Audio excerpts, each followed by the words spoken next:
amigos y hermanos, bienvenidos una vez más a las clases por video, este discipulado que realizamos por medio de las células de Misión 30. Esta oportunidad vamos a empezar una nueva serie de enseñanzas que le hemos denominado Una vida con propósito, una nueva vida en Cristo, que está basado básicamente en un pequeño recorrido que vamos a hacer por la segunda mitad del libro de los Efesios. La idea es que podamos comprender cómo es que debemos de vivir para el Señor una vez que hemos sido conocidos por Él, que hemos llegado a conocerle. Y sé que muchos de ustedes están asistiendo a las células, que están conociendo al Señor, y eso me da mucha alegría, mucho gozo, pero necesitamos crecer en el conocimiento de la gracia del Señor, y para eso es la idea de esta serie de sesiones. Quiero compartir con ustedes o quiero reflexionar con ustedes. Uno no va al doctor a menos que reconozca que se encuentra enfermo, ¿verdad? Si uno, aún sabiendo que está enfermo, pues no decide no ir al doctor, eso es una negligencia. Pero el que tiene sensatez, si sabe que se encuentra enfermo, pues va a acudir a un profesional de la salud. ¿Por qué me refiero a esto? Porque empezamos a crecer cuando reconocemos nuestra necesidad de Dios, cuando nos damos cuenta de que nos falta para poder ser todo lo que Dios quiere que nosotros seamos. Entonces, cuando nos encontramos o nos notamos en necesidad, acudimos a Dios, acudimos a la palabra, acudimos a aquellos que nos pueden ayudar, y un poco la idea es eso, que estas clases nos ayuden a tomar conciencia de que hay cosas en nuestra vida que tenemos que dejar.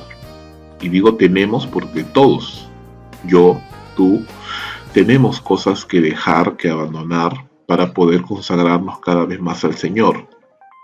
Y no seamos negligentes entonces y dejemos las cosas así, sino que busquemos activamente poder mejorar y poder cambiar para la gloria de Dios.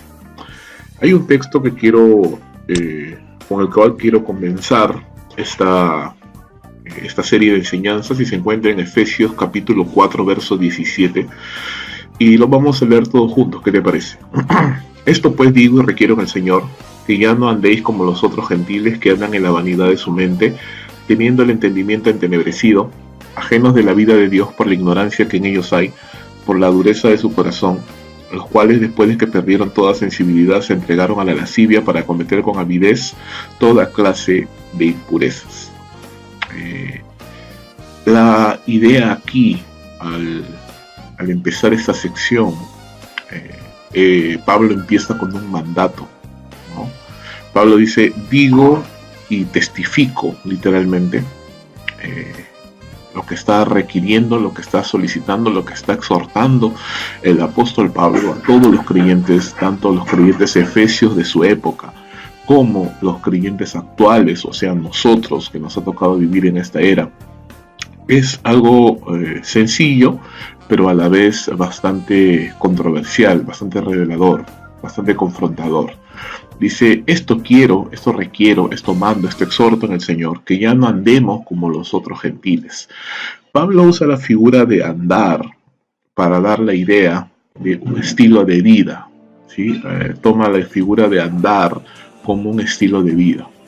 Andar significa vivir, significa ser, existir, tener una vivencia. Entonces, ¿qué es lo que está exhortándonos el apóstol Pablo? A que ya no caminemos, a que ya no andemos, a que ya no vivamos, a que ya no tengamos un estilo de vida como los otros gentiles, un estilo de vida comparable a los otros gentiles, aquellos que no conocen al Señor, que no vivamos de la manera como viven, de una manera semejante a los incrédulos, aquellos que no conocen al Señor.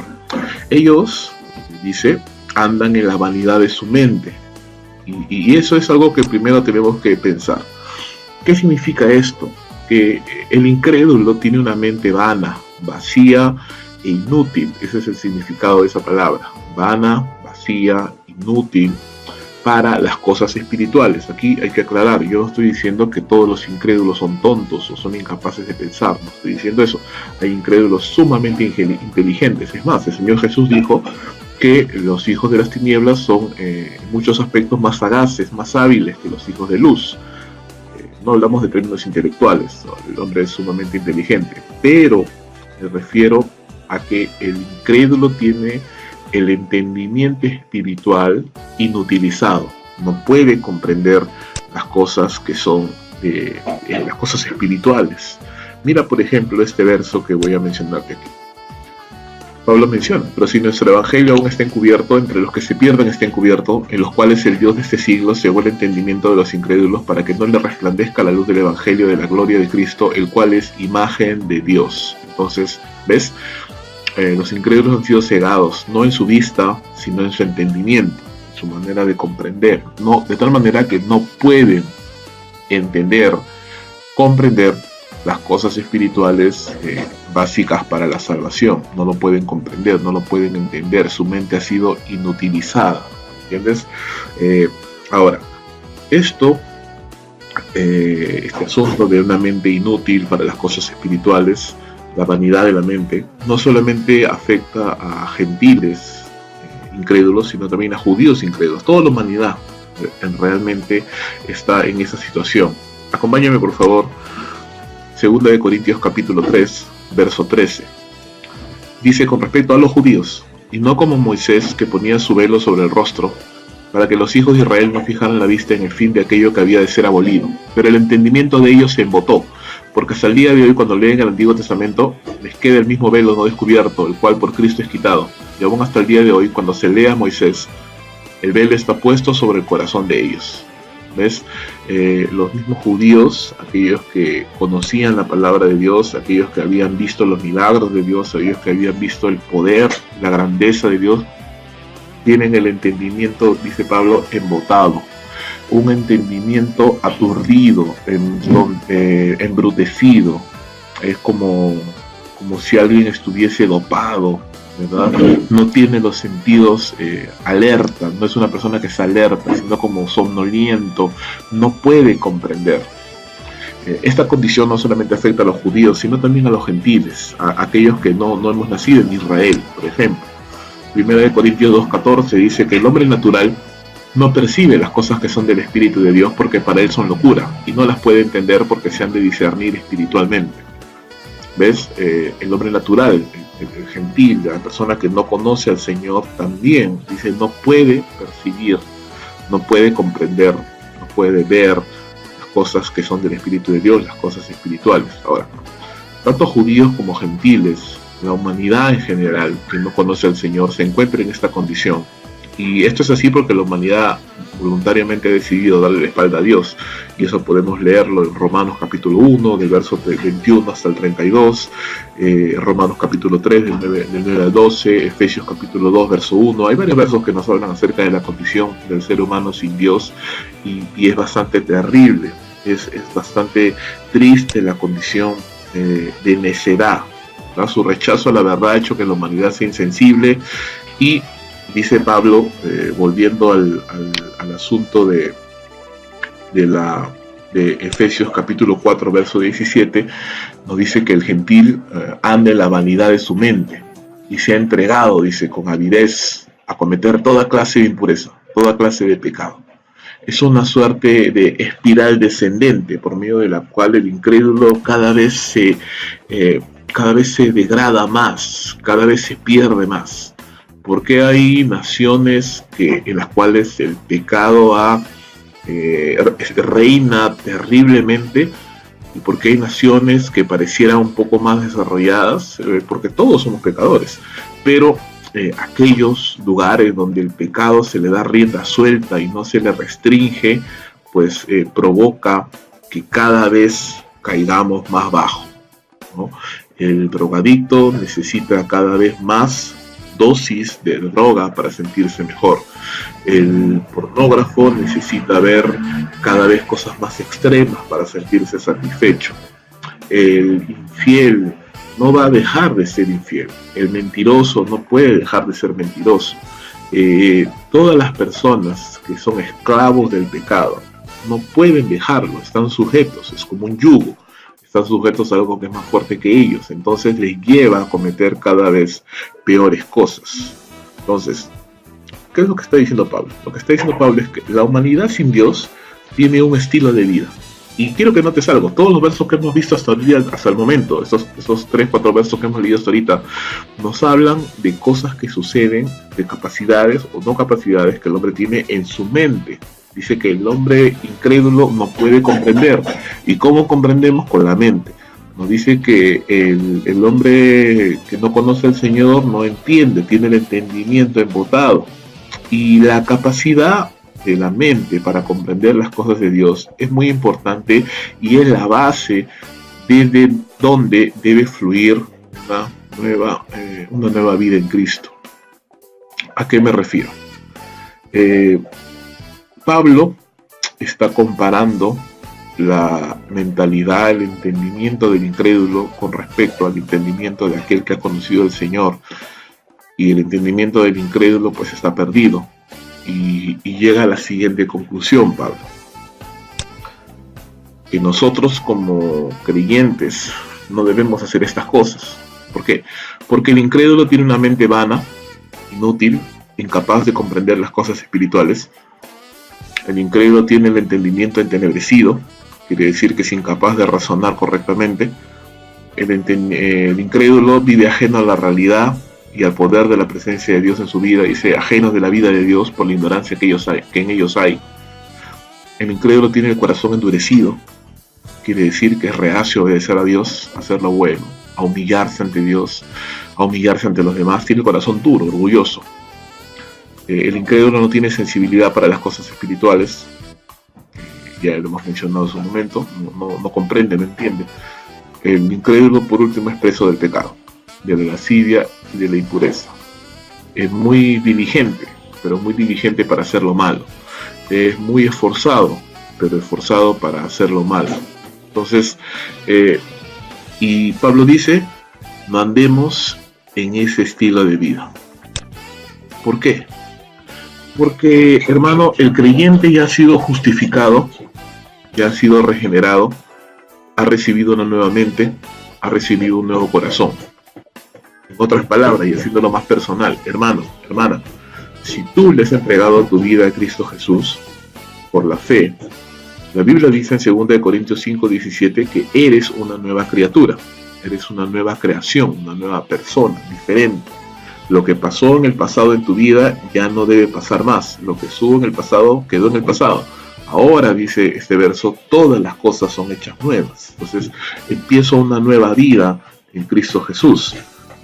No solamente eso, sino en 1 Corintios 2, del 15 al 16, nos dice de que si bien es cierto, el hombre incrédulo no puede entender las cosas del Espíritu de Dios, nosotros, dice el espiritual, juzga todas las cosas, no es juzgado de nadie. ¿Por qué? Porque tiene la mente de Cristo.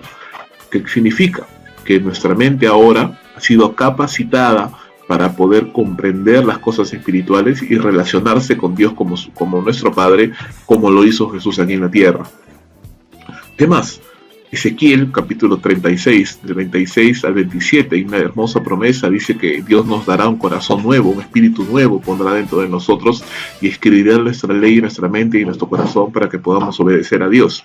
Entonces, el creyente ahora tiene un nuevo corazón, ¿no? Nuestro corazón de piedra que estaba endurecido ha sido cambiado por un corazón de carne que puede ser sensible, que puede conocer, que puede comprender a Dios.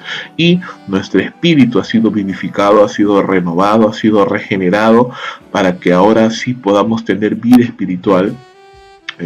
Pedro menciona que todas las cosas que corresponden a la vida y a la piedad nos han sido dadas por su divino poder, ¿no? Efesios capítulo 2 dice que cuando estábamos muertos en delitos y pecados, Él nos dio vida.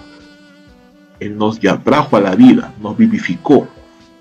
Romanos capítulo 5 nos dice de que a pesar de que éramos débiles, a pesar de que éramos pecadores y a pesar de que estábamos alejados y éramos enemigos de Dios, Cristo murió por nosotros y nos dio vida. Nos dio vida, nos acercó, nos reconcilió con Dios, nos pagó el precio del pecado para que nosotros podamos relacionarnos con Dios y estar llenos de Él. Romanos capítulo 5, verso 5, dice que nuestro corazón ha sido llenado de amor por el Espíritu Santo que nos ha sido dado.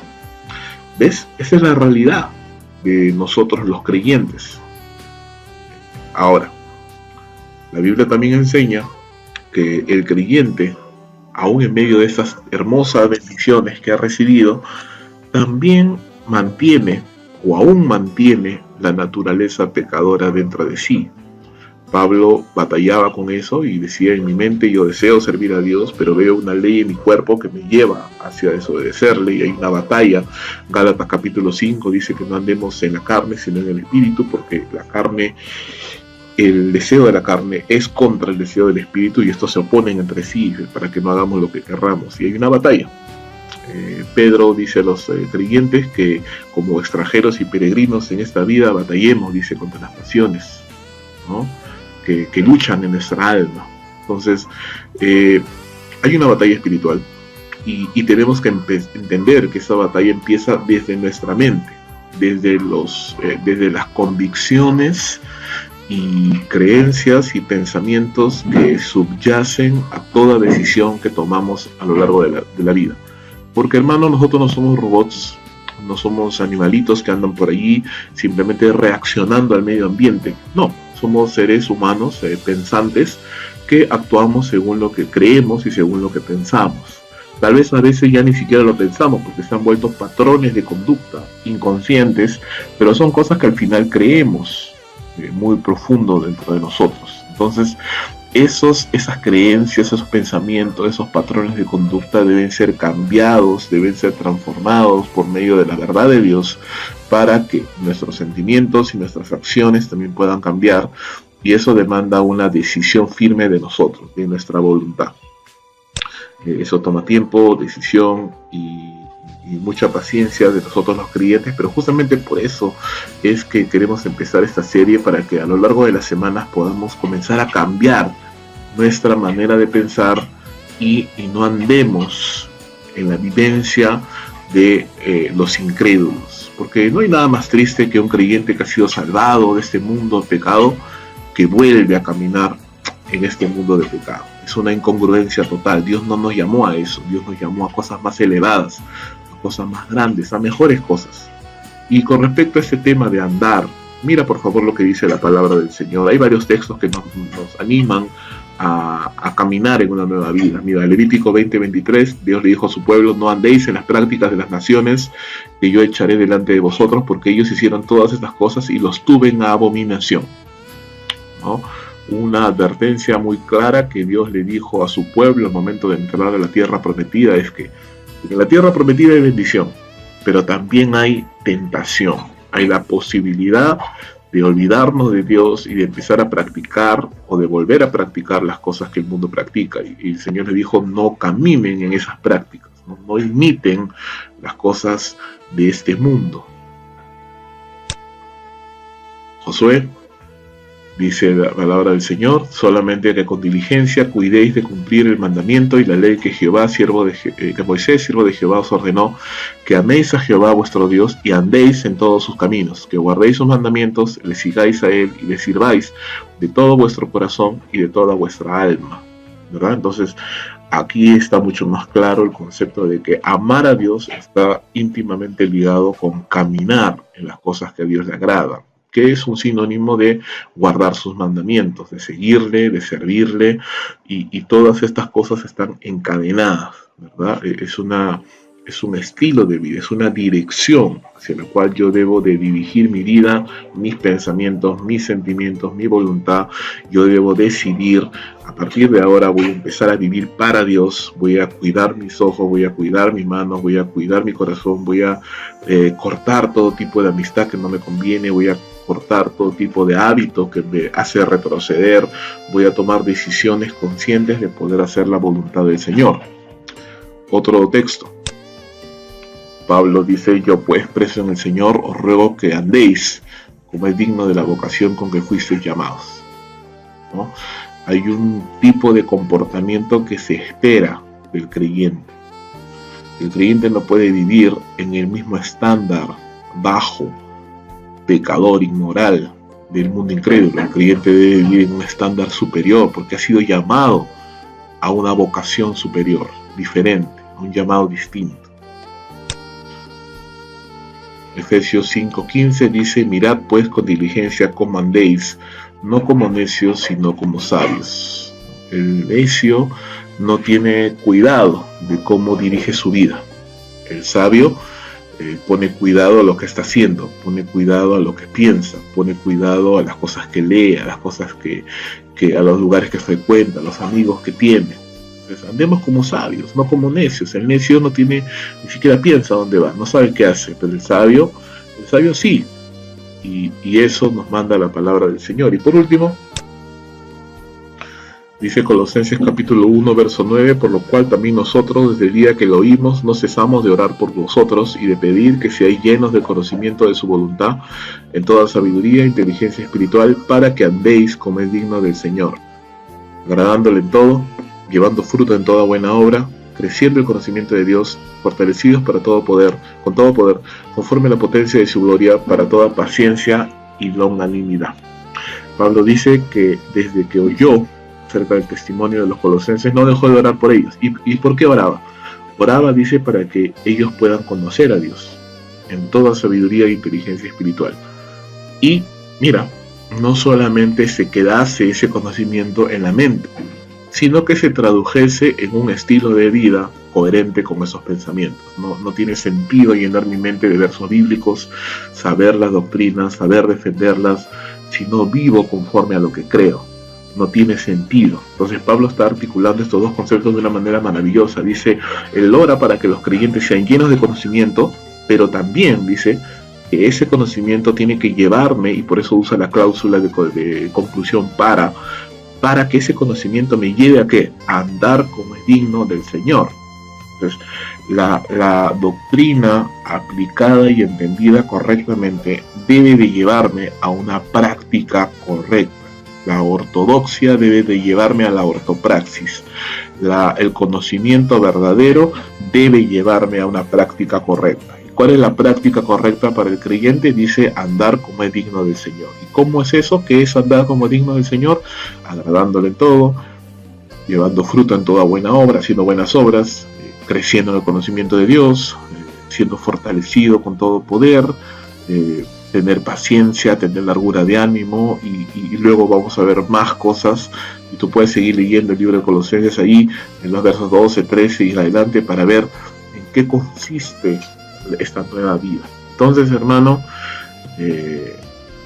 nuestra mente y nuestro corazón deben ser conquistados para Dios, nuestra mente debe de llenarse de conocimiento bíblico, y nuestro corazón debe direccionarse a andar como es digno del Señor. Entonces, para terminar, yo te animo. No nos conformemos a este siglo, sino transformémonos por medio de la renovación de nuestro entendimiento, llenando nuestro corazón de la palabra de Dios, llenando nuestra mente de la palabra de Dios y decidiendo de corazón obedecerle. Cambiar nuestros hábitos, dejar las cosas que no nos hacen bien, dejar las personas y dejar todo aquello que nos impida agradarle al Señor, y de todo corazón buscarle, servirle y caminar como es digno de la vocación a la que Él nos ha llamado. Como creyentes, hijos de Dios, y ahora, mis amigos y hermanos, más que nunca, en estos momentos de oscuridad, como nación, el Perú necesita ver la luz de Dios, necesita entender que la solución solamente se encuentra en Cristo Jesús. ¿Y cómo lo va a ver? Cuando vean una iglesia diferente, una iglesia distinta, una iglesia que tiene gozo, una iglesia que vive en santidad, una iglesia que proclama la verdad de Dios, una iglesia que es, en la cual hay familias fuertes, buenos padres, buenos hijos, buenos siervos del Señor. Que Dios nos ayude, hermanos, que el Señor nos guarde y que el Señor nos proteja. Les doy muchos saludos desde aquí, de parte mía, de mi esposa, de mis hijas, y les animo a que sigan perseverando en la palabra de Dios y en las células, y ahora tengan su tiempo de compartir. Muchas gracias, estamos orando por todos ustedes, que el Señor les bendiga.